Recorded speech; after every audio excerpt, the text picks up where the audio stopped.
We are being joined by Dr. Malcolm Davis, who is a senior analyst in defence strategy and capability at the Australian Strategic Policy Institute. He's joining us live from Canberra. Welcome to the broadcast, Dr. Davis. Well, thank you for having me.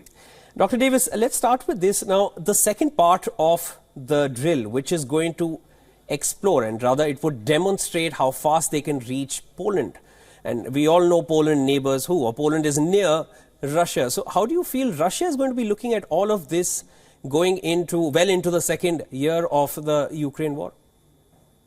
Look, I would hope that Putin would be looking at this and thinking, perhaps I better not threaten NATO. These exercises are really about sending a message of deterrence to Putin and to Russia, because the concern is that if Russia is able to somehow turn the war in Ukraine around to his advantage and ultimately win, he will be emboldened and able to then use the opportunity to rebuild Russian military capability and threaten NATO directly.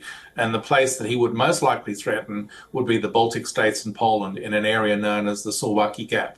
So these exercises are designed to deter such a threat in the future.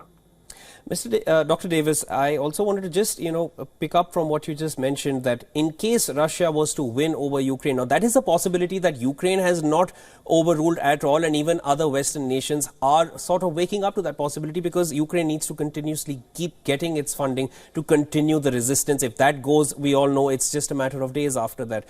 Now, is it something which is just to show to Russia that, okay, even if you get Ukraine, you don't go any further? Are we already sort of tackling that perspective on the horizon with these kind of drills, or is there something else involved here as well?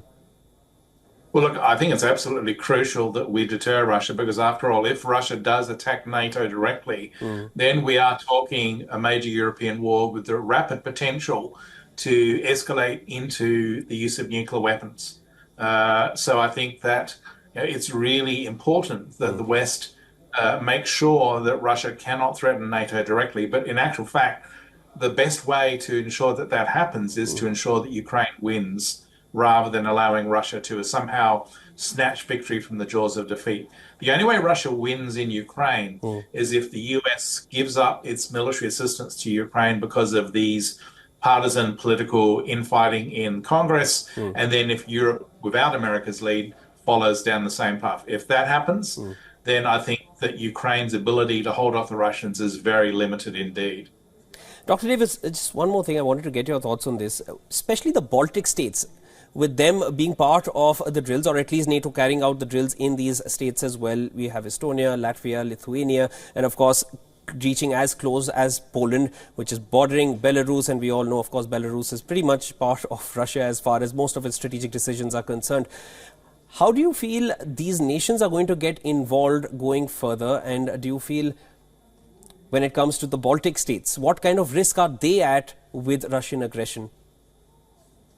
Well, they are NATO states. They're full NATO members.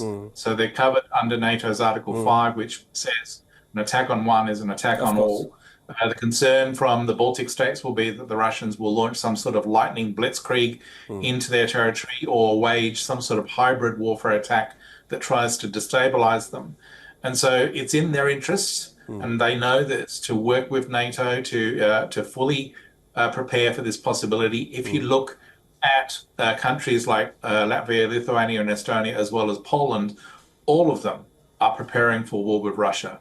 All of them are very serious about expanding their defense capabilities to hold off the Russians, because they believe that if NATO drops the ball in Ukraine, they will be next.